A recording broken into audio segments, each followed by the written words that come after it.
Inna insyaallah bikum lahikun hadirin sadaya kaemutnya Ustaz dipayun jangan anjeunna jalma nu geus maot wae oge cenah hayang balik ka dunya teh hayang ibadah tak urang nuju ayeuna satu acana diproses dialihkeun ti alam dunya ka alam saterasna nuju aya dina kasehatan urang tingkatkeun ibadah urang sadaya kaum bakal ke panitenya. Mudah-mudahan aranjeunna tos ngantunkeun ti payun utampi sagala rupi amal ibadahna dihapunten samudaya dosana kalian mudah-mudahan ditetepkeun dina karidho mantenna Allah Subhanahu wa taala.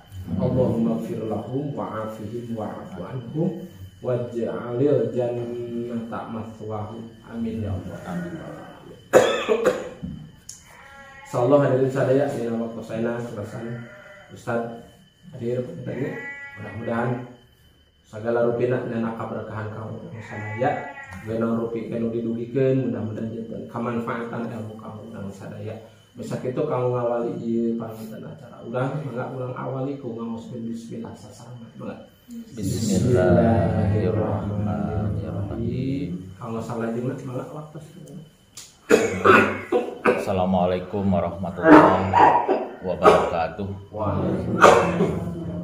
Bismillah walhamdulillah wasyukrulillah asyhadu an la ilaha illallah wahdahu la syarikalah wa asyhadu anna muhammadan abduhu wa rasuluhu la nabiyya ba'dah wa salatu wassalamu ala rasulillah wa ala alihi wa ashabihi wa mawala amma ba'd. Bapak Ibu sadayana mudah-mudahan urang sadaya aya dina rahmat Allah.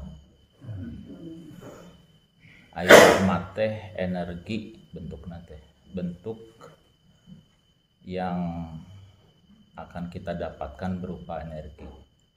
Bisa rahmat, bisa berkah, itu bentuknya energi. Dengan satu rahmat saja udah sangat luar biasa menyelamatkan kita baik di dunia maupun di akhirat.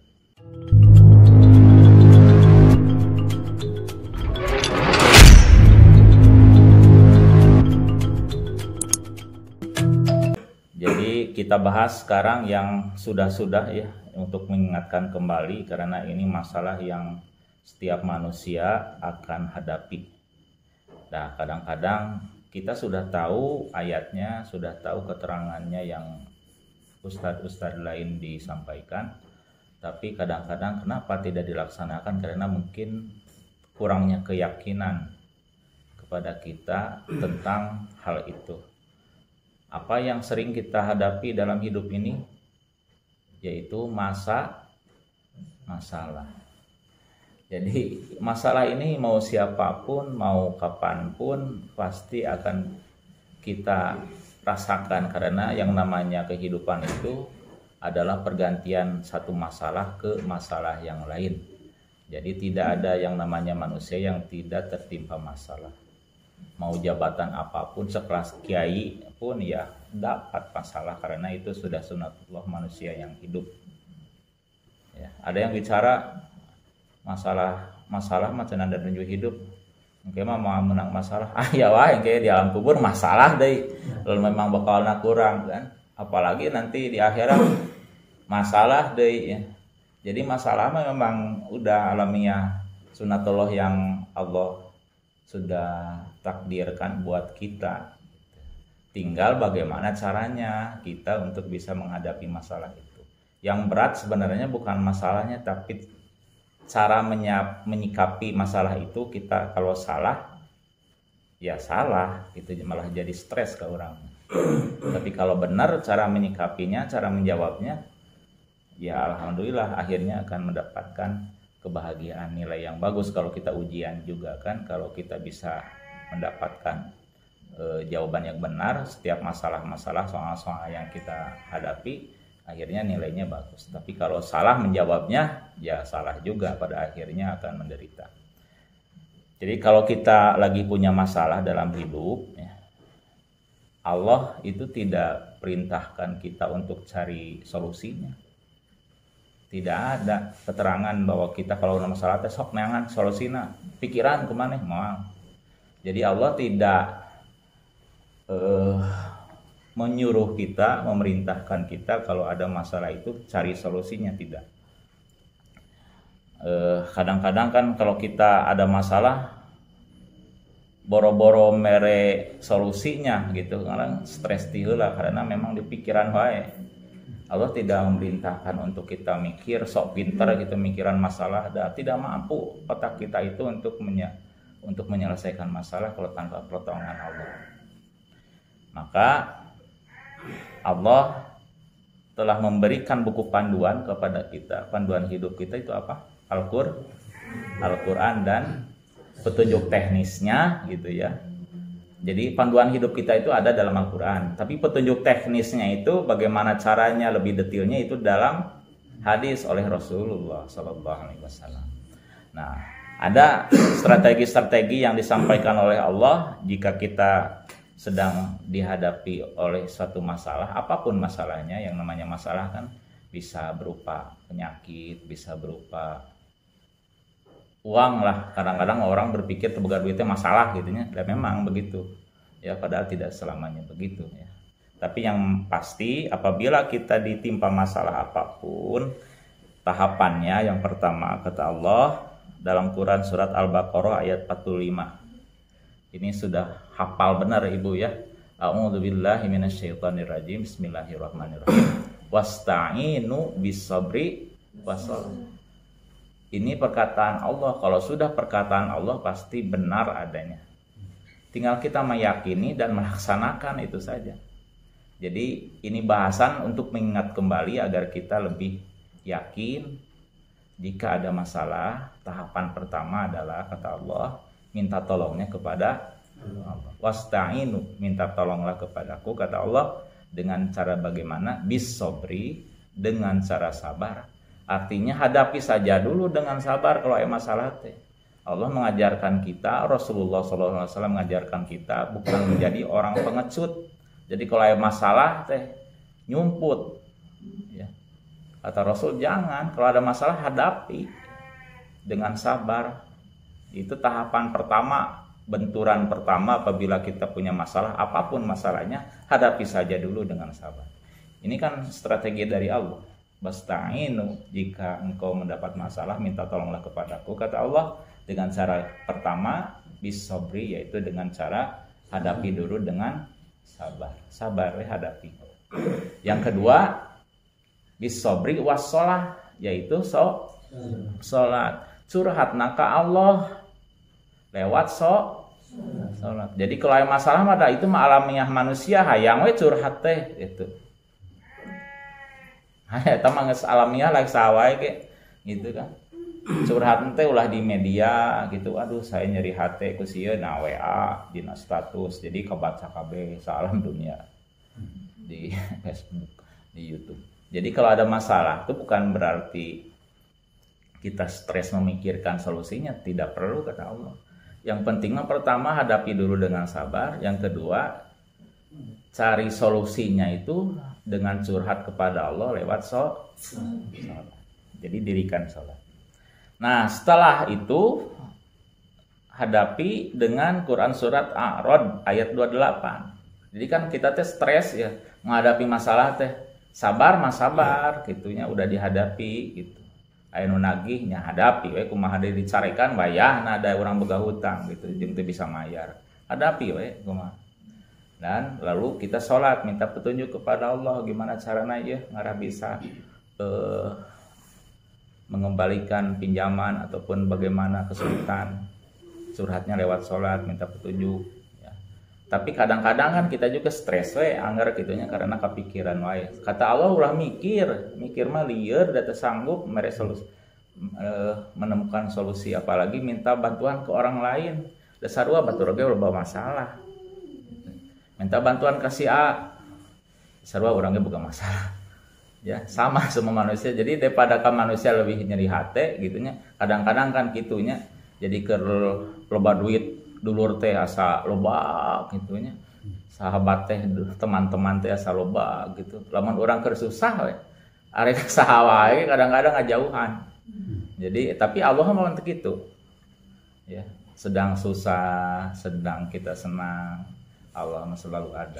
Tinggal kita mau menghadap kepada Allah lewat ibadah-ibadah kita termasuk ya sholat.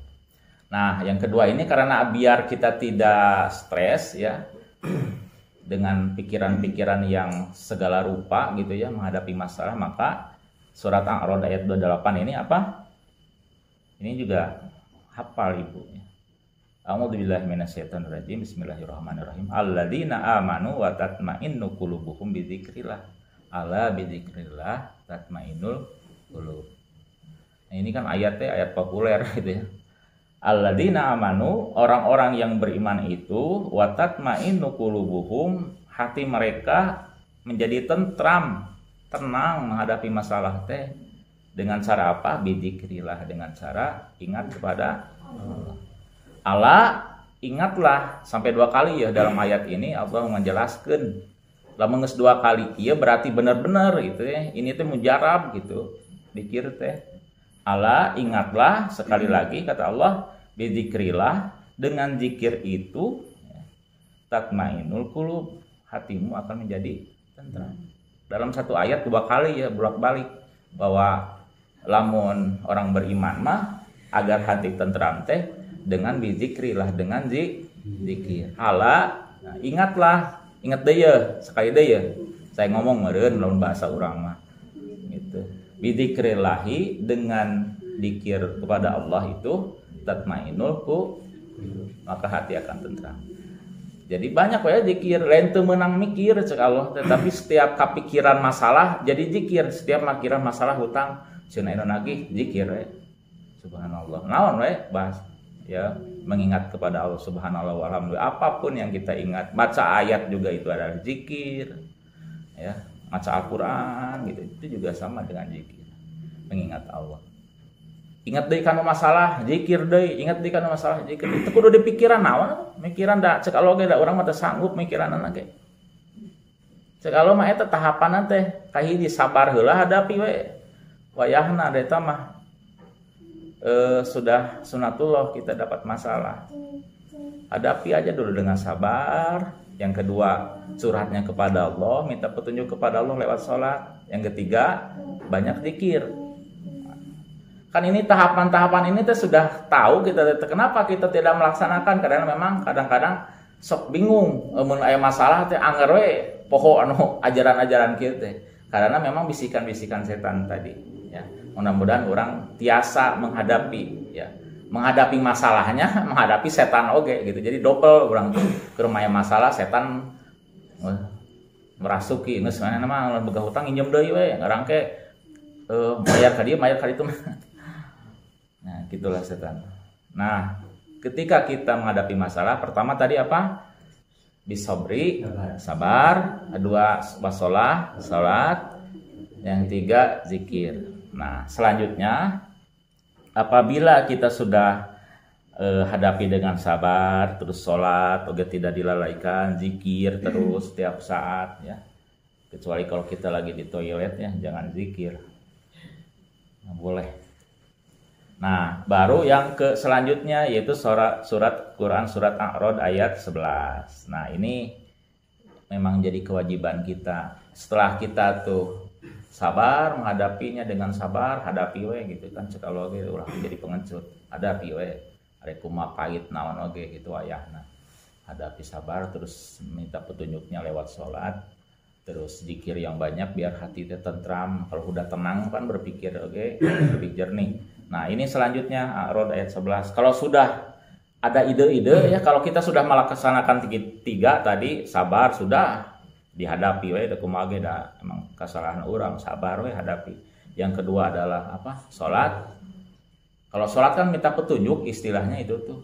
Pasti nanti teh ada ide-ide dari Allah teh. Di pikirannya ting ting ting ting nah, oh idenya kieu jalanna kieu.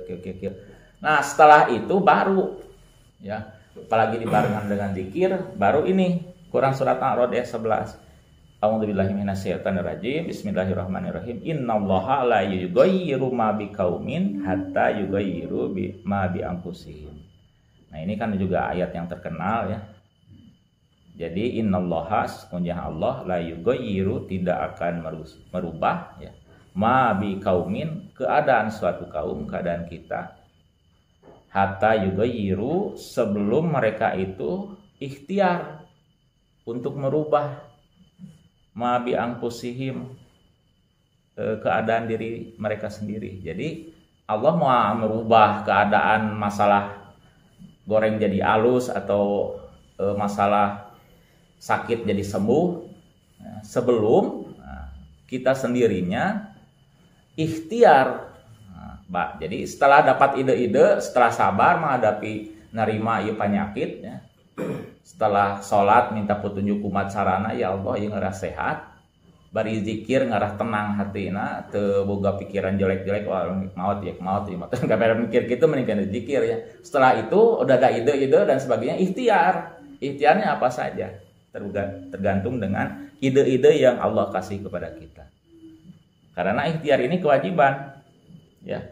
Jadi setelah ada ide-ide tadi dari Allah, barulah kita ikhtiar sesuai ide-ide yang Allah kasih kepada kita. Jadi kalau kita ditimpa masalah, kesulitan dalam hidup, kata Allah, kita nggak perlu mikir pusing-pusing, mikirin apa yang masalahnya, solusinya bagaimana. Tidak perlu, malah jadi stres ya. Jadi tadi hadapi dulu dengan sabar ya, saya ulangi kembali. Ngedah ibu inget tahapan nanti lamun aya masalah hadapi we dengan sabar, tampi gitu kumaha deui. Terus yang kedua minta petunjuknya dengan sholat, taat sholatnya, jangan dilalaikan. Ketiga zikir, hati tenang. Kaopatna ikhtiar sesuai dengan petunjuk yang Allah kasih kepada kita. Bisa Bu, Pak? Misalnya lah, bismillah. Nah, ini makan pelajaran hidup. Terus yang selanjutnya istighfar. Banyak zikir teh kan banyak ya. Nantilah bahasan lebih detailnya zikirnya apa. Banyak. Nanti istighfar juga kan. Karena memang masalah itu kadang diundang oleh dosa-dosa kita. Jadi aya masalah itu sebenarnya mah kadang-kadang diundang oleh dosa-dosa kita nu baheula gitu. Karena masalah nyeun kasalahan kieu maka jadi masalah kan kadang-kadang gitu. Ya. Nah, selain kita hadapi dengan penuh tanggung jawab, jangan jadi pengecut, istighfar gitu maksudnya. Istighfar itu ya memohon ampun. Kalau sudah diampuni kan diringankan masalahnya. Istighfar yang banyak. Terus selanjutnya adalah sholawat. Sholawat kepada Rasulullah SAW. Jadi ini sebenarnya nanti bahasanya lebih detail lagi. Istighfar nanti bahasanya lebih detail lagi. Terus sholawat juga bahasanya lebih detail lagi. Ini sebagai pengantara saja. Jadi kalau ada masalah salah satunya ya baca sholawat yang banyak. Kata Rasul kan gitu.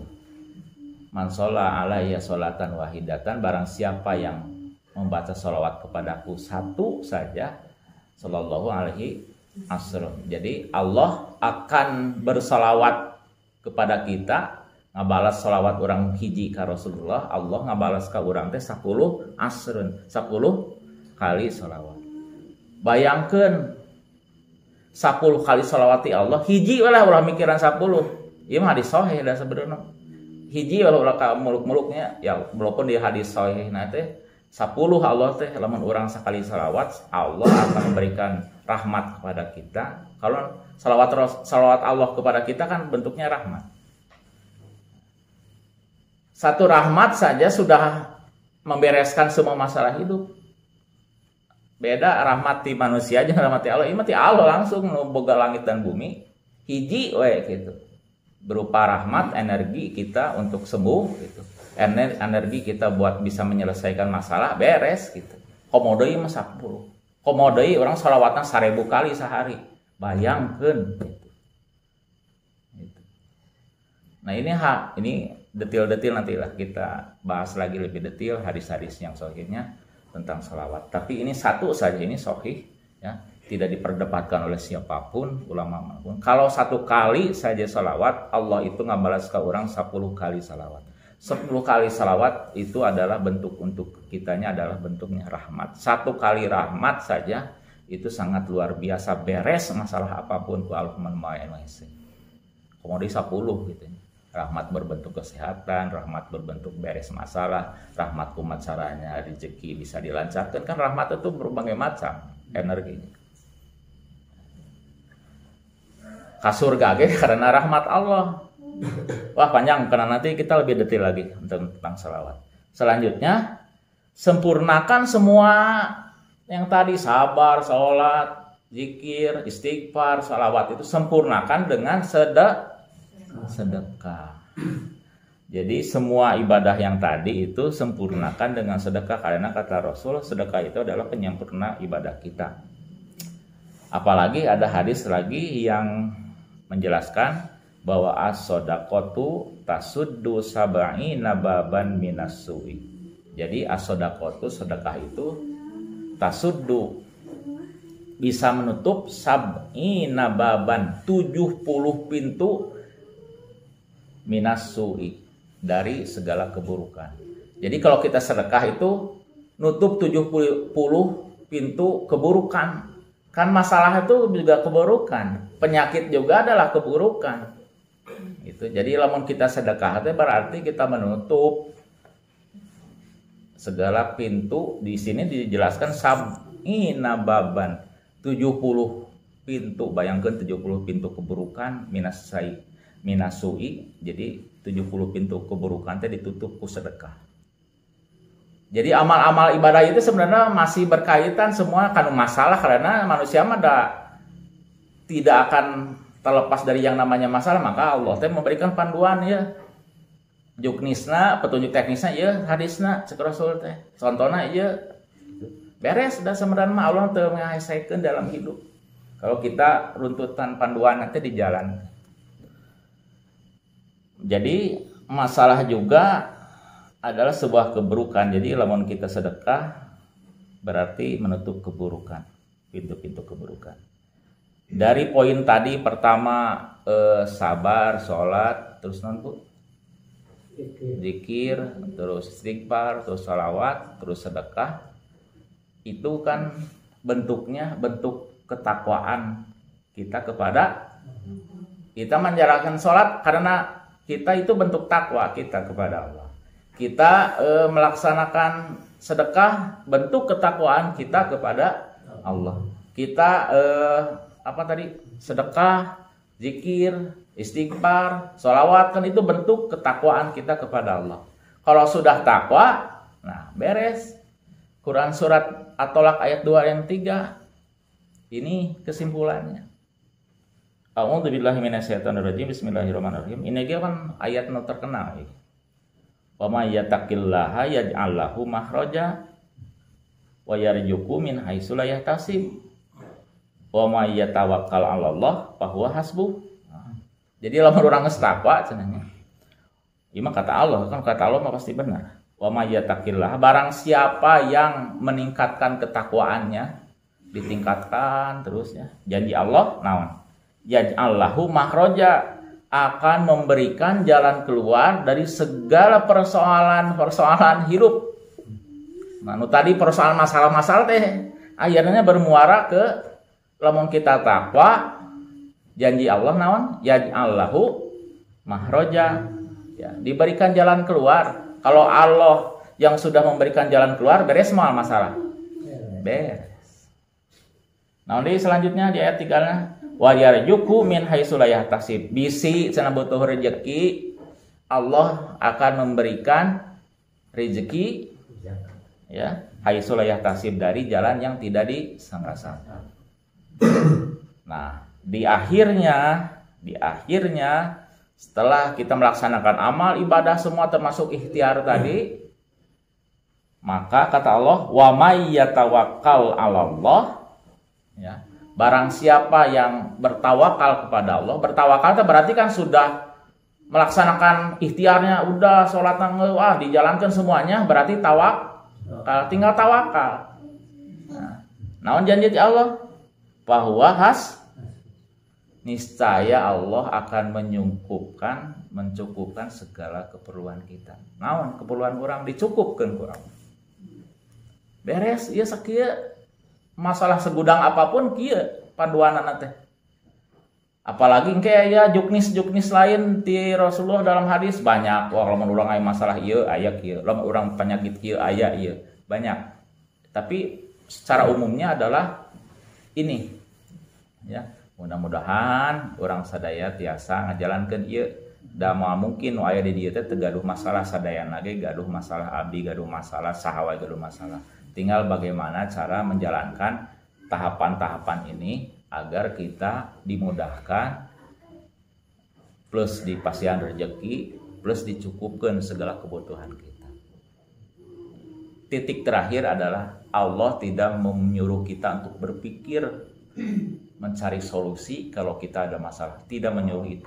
Ada dengan tadi di keterangan kita udah berpikir, tidak kan kita mau kudu sabar, sholat minta petunjuk, arah tenang kudu zikir, ngarah diampuni dosa bisi engke masalah orang lantaran dosa kesalahan orang masa lalu, dan manusia mah tidak luput dari lupa dan dosa. Istighfar yang banyak, sedekah untuk menutupi ya 70 pintu keburukan. Terus semua itu dilaksanakan dalam rangka ketakwaan kita kepada Allah. Kalau sudah takwa maka Allah akan memberikan jalan keluar, akan memberikan rezeki dari yang tidak disangka-sangka, dan akhirnya hasilnya serahkan kepada Allah dengan cara kita tawakal. Kalau sudah tawakal, nyerahkan sadaya-daya ke Allah, da ikhtiar atos, melaksanakan ibadah tadi atos, maka Allah akan memberi janji akan bahwa hasbuh akan dicukupkan segala keperluannya.